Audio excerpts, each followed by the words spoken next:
Inside Story Uganda, real source of political updates.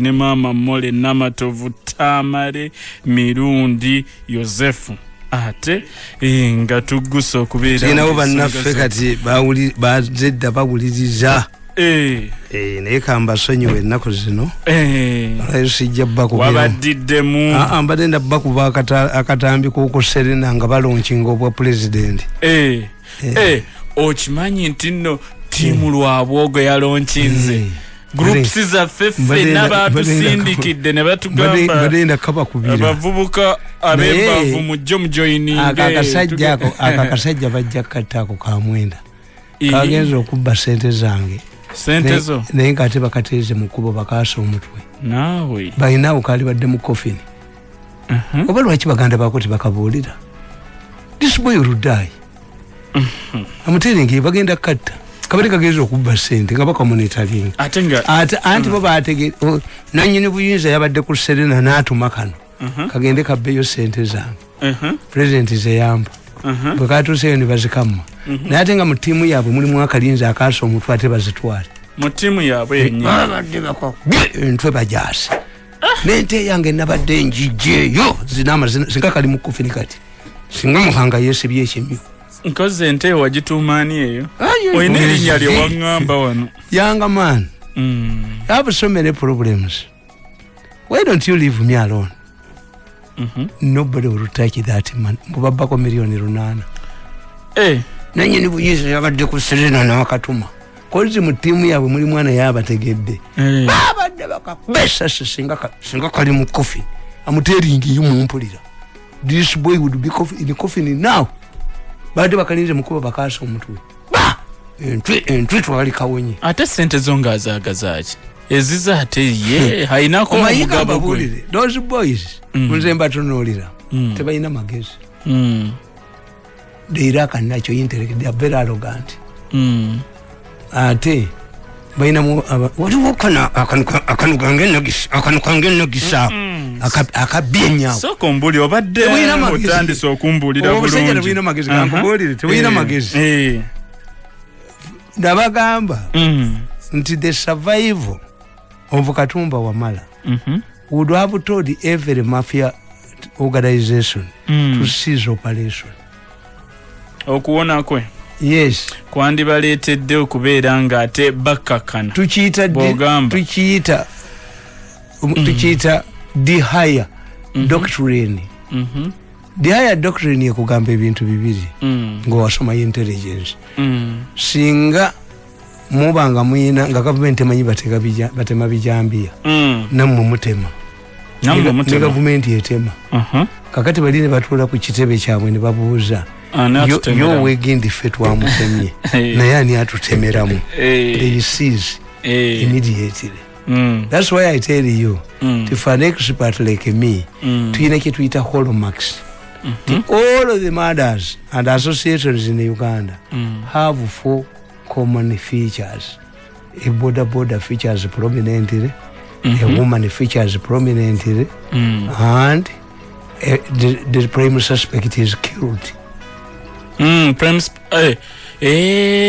Ekitegeeza abikola aliki aliomu akola ebintu bino aliki ogambye zirina features owa boda alabikamu omukyala alabikamu prime suspect gwe basubiriza nti no yakikoze atibwa kiba kitegeeza kaba katambi kekamu script eriye muje bagoberera defense ogiraba mu bukedde lero kulubyaga mumyuka neziri bagwaga namumyuka nesebbowaga namumyuka lero bukedde ganajimyuka gwe kasitola mu bukedde mwosoma there is a strong bond between the bukedde newspaper and the criminal gang. Ekyo ng'okiddinganye ebbanga anti nkubulya hallmarks nti look what the Segirinya case Bukede has tried to undermine the witness. You are not a judge. Bukede has accorded a lot of space to Segirinya before. Alese gundi. Two, nti look what Segirinya. A judge decides to Segirinya ngo by'omusango gwe ngatayogedde ku buyigirize. Before you nullify the case on technicalities, can one get academic papers because is the judge an academic institution? Okitegeera nti abali ku Segirinya baaki bamaanyi nti you must ensure to Segirinya remains as an MP in prison. Why? Because Segirinya minus of MP remains a criminal, an ordinary criminal. Yes, you must politicize it. Bagenze mengo bakoze batya. Nabagamba nembaga nti omusajja Nasani Kalema dokita ali Mbalala. Nasani Kalema yali deputy ala DC ejinja. Abasirikale abamaje ne beetera ku kafi yabwe nga bakuba abantu emitayimbwa.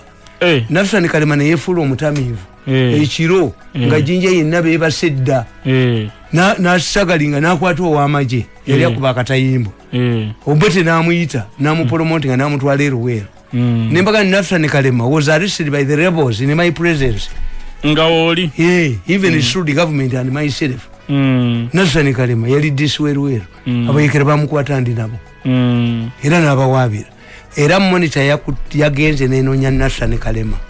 Nasani Kalema na proposing nti aba ebijambia bina kulwanyisibwa politically nga kibanonyeyo kyokka ekitegeeza de bijambia people the criminals inti political walutwetu ntweye pusi mwali muchi wakana gana ntweye pusi mwali ntweye walutu kafana ne pusi katunule pusi kaleba ne pusi kafana ne pusi kalinga pusi mwe kali keka wandike ebintu ebyo media gundi expertise owanka kuba nenkateka wali tebashiza magezi tamale katonoko twalabyeyo nga ne kaka avaayo yiga n'ebintu bino ntibagezaako binyingizamu kaka yakuyise kaka bajenda olwale ekiro kyonna nsibye empandika katabo kange vomit sove spy what a spy so kolinde kaka yampisira ngandi muganda ngoyina okunyamba gweyamba abanaku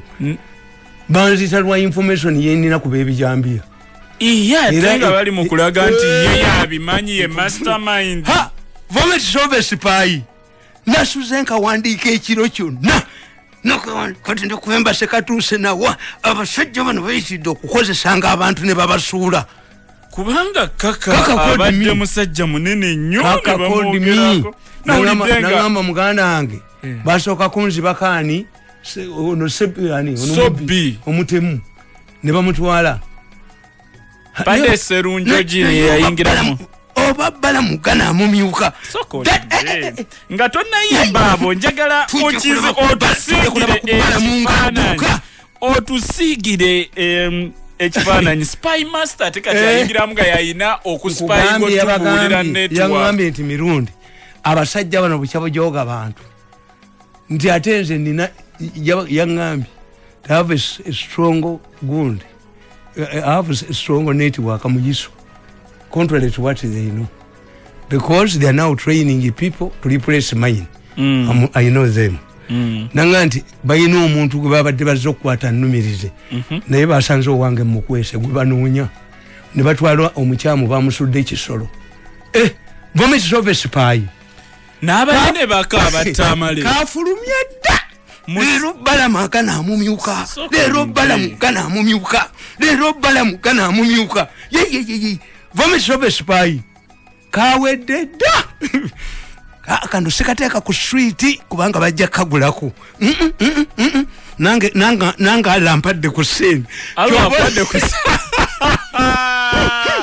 kano gange nagisi kanuka gange nagisi ate nabagamba dde abasajja abo naye bagala let me tell you in Europe a person who has served the intelligence abeera n'amateeka agamufuga abasajja abatta Bin Laden basaba muammane ne babaga nti no the special gundi babayita batya Navy forces the SEALs Navy SEALs are part of the American armed forces nchitufu era basasulwa n'omusaala mwabadde ku mulimu ne bagatuwandiisa ekitabo babaga mu kifulumye tubakwate mu kifulumye you are under military rules naye nabaga nti omusajja nga former spy tumukunde neyesimbawo kuba president atya yali badde waliwo rules oba fere tulina mateeka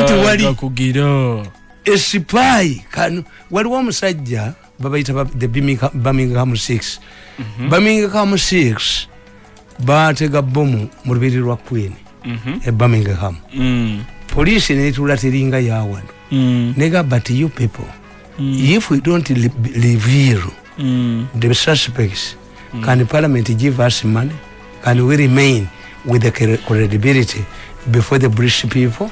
Shall we be relevant? What do we do? Let us get 6 Irish citizens tubateekeko omusango fabricating evidence. After all era ba Irish Republican Army be bagiteze nibabakwata nibabatwala mu court fabricating evidence kati ne wano theory weri wabawo mado ne bakwata abasiramu nga 10 tamale ne bakwata abasiramu nga 10 ne babala ne babala bano bawumba tutu oba waite eyo knowledge tebagina bano bawumba tutu nze mbadde ndaba kifaanaganamu wanayina amagezi akabamu kwezi oba otafiire bano basibe kuba buli mada bwebaawo abasiraamu 10 omuzikiti ne bagumbako abasiza bawaiza omulalo tabbangigwe tugende maaso tobali alina amagezi ako tugende maaso kujja kompozo wa eso oyo muhwezi ne gundi ono gundi ani abatu mukunde ono gundi ate otafire musajja mugezi ali kugendi mugezi nnyo ate mbabazi wa politics calculator kugendi wa politics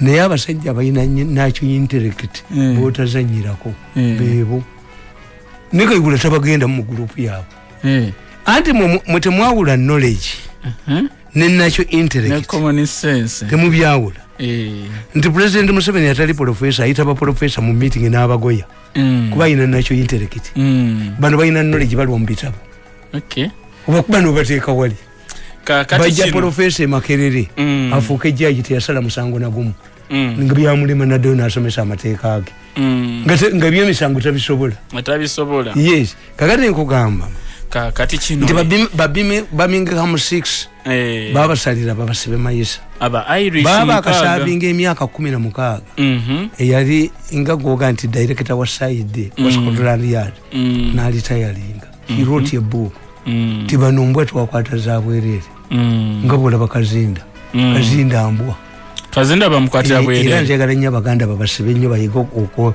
kati omusajja nga sempijja ne bakugamba nti wabba ente zaamu era n'asunda ekidoli n'akomawo nkubulidde kakati ng'ensonga eyo mani kakati nkubulidde ne gamba nkugamba nti Birmingham 6 bwe kye baakola ono bwe yamala okuwandiika nti babasibira bwerere babata and there was an overhaul in the judicial and police system ne bakwata abali innocent when an American soldier exploded a bomb in a city called Oklahoma, an Arab who had spent there a night was arrested on his way to Saudi Arabia amukwatira mission until the real suspect emerged kakati eyo intelligence nti si mwe abamwe mubakola mutya kaka bajeni akugamba they want to put me inside to silence me that's why I've called you. This is my evidence. Even if I'm put inside, this is my evidence bagikuwadde nkugambye bwerinda akatabo kebayita Vomits of a Spy. And when they are in danger bonna bampita gwe kati oli mulungi emirimu omubi anti nze mbabaza That's where people don't understand me. Nti nze mbabaza. Tikakati this is when Kaka bo babadde bamanyi nti nze sisobola kwogera na Kaka. Era walinga omukuba. Era namujjukiza Kaka ne mugandi Kaka nakugamba ntya. Kaka nze namuwagira nga bamulonze Salimu Saleh yamulonda okubeera director wa Yeso. Kaka nga alwanyisiza ebyennyanja ku nnyanja. Kaka ne musanga nga asula wano mutundu. Ne mugamba Kaka kibasooka omugamba bamugamba nti mu Yeso temuli sente genda ofune Manerenda. Ne mugamba nti awo otandise bubi. Why do you go to Manerenda? Basooka wange no in the initial stages. Nga nkola ki? Ngambata. Kaka ne batandika omukuba. Bamala kukuba ne bakonoona nga sente jja ne bakomyawo ne bafuga ate. Tumuleke ogira otulira Kaka. Omusajja gwe baagamba nti ne vision n'emukuba n'emwonoona. Kati ali mu mizinga bakomezaawo era bajooge. Kaka bwe yajja nga bamutandika. Yiso son. Yiso's son involved in murder. Omwana we ne bamuteeka mu kooti nti yeetaba mu kutta. Ne mugamba nti ekyo kyangu. Are they accusing you of influential peddling? Have you tried to save your son? Because omwana bamusalira ne bamusindika. Anti olwo bamutwala ate. Atya. Leero kulubyagana mu myuka. Nesiribagwagana mu myuka. Agenda mu bukedde. Akwata Sobi Jeno. Akwata Gundi. Akwata Lieutenant Kano Juko. Yisredi kwa mubbi muzibu. Juko mufere simaina jali. Atandika omuyingiza mu byokwata abantu. Bakwata bebateekayo. Juko bateekayo. Sobi bateekayo. Abatemu abali bagala okutta Nakyobe nabali coding. Ne bagamba nti Sobi akalya yekka. Wakiri tugende eruzira tukimeyo Kanyankole. Naye Sobi mutemu naye akalya yekka. Nga bategeeza kyo. Era omusajja bagamba ndi omuleeta Sobi mu kutta Nakyobe nga mbivaamu. Tunoonye wakiri tujeyo Kanyankole eruzira. It struck me. So Kanyankole who is in Ruzira would get out of Ruzira and kill a person and go back kati oli musanga. So kolinde. Ezo mission zibeera waneno mu government. Bakimayo omusibe. Abana bagamba. Abana abo bagamba nti convoy yetu tasobola kuba yakikofiira yekka.